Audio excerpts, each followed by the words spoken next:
Yes. I think it's important that you have a doctor that you trust and that you feel comfortable with, either a family physician or probably both, family physician and a good neurologist, because I think a neurologist is very helpful. I had a neurologist tell me about it a couple of years ago when my wife was going through some agitation and things that I was having trouble with, and it was weighing on me a lot. And the neurologist told me one day, he said, "You need to take a respite.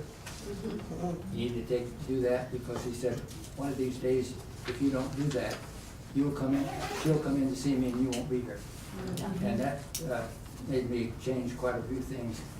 And I began to do a lot more exploring and realized that I needed the cooperation of a lot of people in my life in order to fulfill what needed to be fulfilled. Excellent. That's such a powerful message to get from your physician. So I now have an MD. Take care of yourselves. Our caregivers, 70% of caregivers can go first. Right? When you start having heart palpitations, when you're not sleeping, when you can't stand one more wet diaper or a mess in the bed, when you feel like you're fried, someone told me that the other day, fried, it's already to the point where you can actually have to get hospitalized first. So, but so many of you don't even feel yourselves anymore. You know what I'm saying? Yes. You only are concerned about them. So when your body acts up on you, just please hear me, Dr. Marianne, say, oh, there is a Dr. Marianne, but it's not me. Your body's telling you, get a break, get some help. Well, start asking, what is the best care possible Yeah. at this point? Yeah. Because I want to give them the best care possible. Well, are you going to help us in some way to decipher that? Because Sure. That's what I'm here for, in a way, to find out what can I do with the best care? Because I've done so much searching and I just can't come up with something. Well, and that's what these folks do here all the time, is help people look at the options and figure out what the best one is for them. And if you're talking about best care in terms of the best facility in town, we don't rank them. This is number one, this is number two, this is number three, because they each offer something different. And so it really depends on what is it your husband? My mother. Your mother. So it's your mom's personality and what would suit her best. If you plan like Maggie on going every day or going often, Yeah. then proximity to you. There are so many factors I know a lot of so that's something that's really good to sit down with us and we can go over that and we can help you. What on you that already front. know and what they may be able to add to Yeah. it. Okay. I want to move on with the guilt, the image of selfishness. I think a lot of us have gone through the times where we think, oh my gosh, I can't do this anymore, but that's all about me and I'm not being dedicated or, again, loyal or what have you. But if you don't have the oxygen, there's no one you can help then. You all lose, right? Not keeping promises to keep someone home, wedding vows, etc. Another blockade is the changing roles, which we've covered. But again, I like to run through these so it brings it right to the forefront of our brains here. From spouse to manager, from child to parent, those of you who are feeling the role reversal. Ultimately, the normal relationship to patient and caregiver. And it's no longer that normal relationship, whatever the normal relationship was. Parent, child, spouses, siblings, what have you. And fourth, we put on here as a blockade, not knowing the disease process. What I'm picking up is a lot of you here know and understand the disease process, but I certainly hear an awful lot at the support groups and from individuals, especially as their first diagnosis, that learning and understanding the progress or process, the progression of the disease, and coming to an acceptance that this is not something that is going to be Yeah.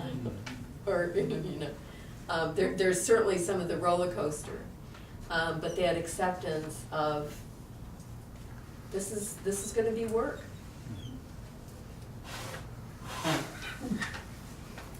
Yes, Gloria. Makes me feel better because I know, even though I go through something that I think is, nobody else has anything like this. There's nobody else could possibly have gone through this. I keep finding out that people have had this and that we can learn from someone else's experience and at least be able to be aware of what's going to come or of how to handle what's going to come. And I love the fact that we need to look at a facility, even if we believe we're not ready. Because I think it's so great that you were prepared when that happened for you. And I don't want that to happen to me, that it has to be in a rush.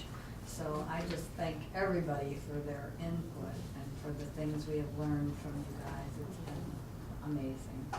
And even if you do never actually use a permanent placement, you know, it's wise to be considering daycare, respite, those kinds of things that do give you a break, to put on the oxygen, to revitalize, recharge, whatever term you want to use.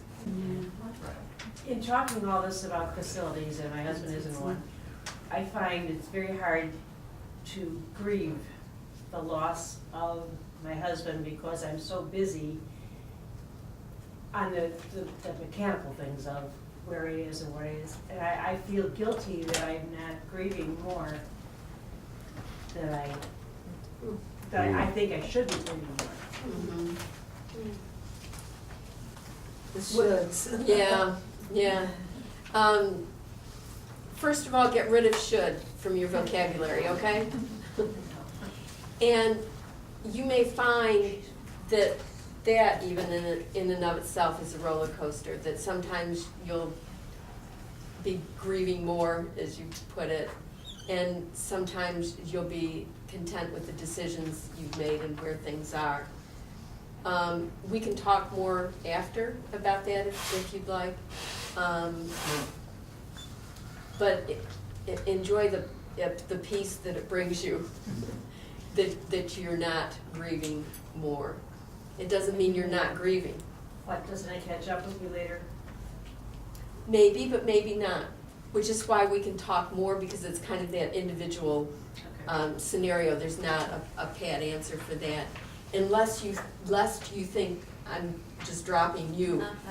Afterwards, I think it behooves us to talk, or to talk with one of the staff here to give you more information. Yeah. A question that keeps going over and over in my mind since we're talking about that. How many of you right now are blocking yourself from the day program because of fears, because of maybe response from your loved one? Good question. Mm-hmm. Not very many, okay. Didn't quite A understand. day program. How many Oh. How of many you you're are being? blocking yourself from placing your loved one in a day program because of the reaction of your loved I one? mean, I'm answering for my mom. I don't have a blog.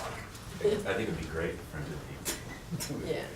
Right. programs, but there are other family members that are involved. Mm-hmm. And that's the case, I think, for a lot of people. Maybe not here today, but in other cases. Over here? I have a fear of the daycare thing, not so much for myself, but it's for the daycare. We tried it, and they asked him not to return. And if I try another one, is it going to be the same thing over and over again? Do I want to put him through that all over again, and myself and the daycare? He did not like it, and he let them know it, and it was not pretty. And they said, don't bring him back unless you sedate him. And I thought, well, I don't know. I think we'll just forget it for now. But that is a fear of mine. And, and another fear, which leads to the guilt that I have, is the thought of placement. And he is so attached to me, which is why I wanted the daycare opportunity so badly. And that's why I'm so grateful for the hour and a half that we are apart. But the fear of if I place him, and it's like every night when we're in bed, he reaches over to make sure I'm there throughout the night. And it just, it wakes me and my heart just crumbles, you know, when I think of placing him. And I've seen some of the facilities and the single room and the single bed, and who, you know, I have to get over that. I know I have to get over that. But right now, that's really emotionally draining us. So when we talk about your fear being a blockade, it's your fear of your husband's fear. It In that particular It example. exactly is, you know, Yeah. his reaction. You don't want And somebody you love to be I fearful. don't know what his reaction is going to be. I can't know until I do it. And it was like I had a fear of the daycare for a long time, and I did it, and guess what? That was awful. Well, Yeah. if you send them to a facility, and can the facility just send them back to you? Do they kick them out of facilities? Yeah, they may say that. In the- I don't think it would happen. It doesn't happen very often, but, you know, maybe we can't meet your needs, you need a different facility, but that's where we can come in. You know, we'll help you with all of that. And I think too, just those things that, not understanding the disease process, but that goes back to changing roles. So you are still dealing with your husband's wife's parents, even though you're taking care of them, you know, taking care of them, making sure they're safe, making sure they're fed, but they're still your husband's, your wife's, your parents. And so that role does have to change. That is a shift in our head with understanding of the disease. And that has to happen for you to start managing the care. You have to start seeing what you're really looking at. This is no longer your husband, your wife, your parents as they were. You have lost that person, but you have a new person. And that can be very good too, that new relationship, but then when you accept that, then you can start managing that. And I hear that from you, Kate. You know, and I know that's difficult when you've been asked to leave. I know that's difficult. But bring us in on those things that happen. You know, let us know that. We'll walk with you on that. We'll talk with them, we'll help you. Okay, because that's a tough one. That's a tough one. And it's important to keep in mind about acceptance. Those of you who haven't been with us before and heard this, acceptance is not necessarily approval. Accepting the new relationship, the new roles, the new progression of your person's health, it's not necessarily approval. But boy, acceptance sure can help put a number of things off your plate so you can get on with the business that needs to be on your plate.